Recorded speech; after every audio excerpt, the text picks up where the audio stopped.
Comme chaque année, et ce depuis 10 ans, l'organisation Carujet se sent prête à accueillir une nouvelle édition, mais celle-ci avec une connotation toute particulière. Cette édition devrait être une très belle édition qui sera dédiée à mon ami Jacques Boucher.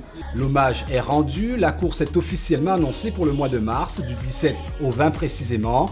Officialisation prononcée lors de la conférence de presse tenue à Paris au ministère des Outre-mer le 16 février dernier.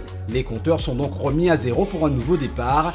Éric Paulin connaît bien la machine Carujet pour annoncer un cru 2016 particulièrement intéressant. Nous envisageons quand même une édition sur laquelle on aura sur le plan sportif des pilotes qui viendront de Chine. C'est une nouveauté des Anglais. Les Espagnols et les Américains, on connaît déjà puisqu'ils ont eu l'occasion de venir, mais la grosse nouveauté, c'est d'avoir des Chinois. Cette épreuve dite offshore, quoique redoutée, fait l'effet d'un aimant auprès des concurrents. Tous veulent s'y frotter, qu'importe la difficulté.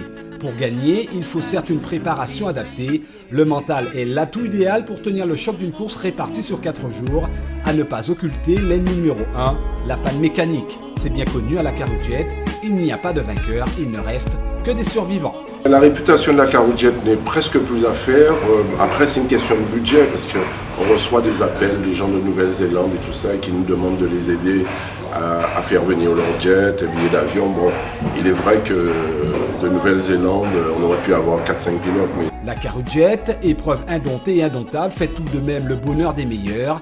Parmi cette élite, quelques vaillants pilotes guadeloupéens ont su tirer leur épingle du jeu, Davy Vintilingon, Marc Forbin pour ne citer que ses références, triés sur le volet des pilotes d'exception et les autres. Les Guadeloupéens, ils se préparent parce qu'en fait, il y a le championnat qui est en cours. Mais bon, on se rend compte quand même que l'opposition est très forte. Si un Guadeloupéen gagne, comme ça a été le cas il y a 2 ans, ben, je dirais bravo. Du 17 au 20 mars, le rendez-vous est d'ores et déjà pris direction Petit-Bourg sur la plage de Viard, devenue l'arène mécanique internationale. L'occasion de voir de très près, une nouvelle génération de chevaliers en selle sur des machines survitaminées, avec comme autre nouveauté une catégorie atmosphérique annoncée particulièrement prisée. En tant qu'organisateur, que le meilleur gagne.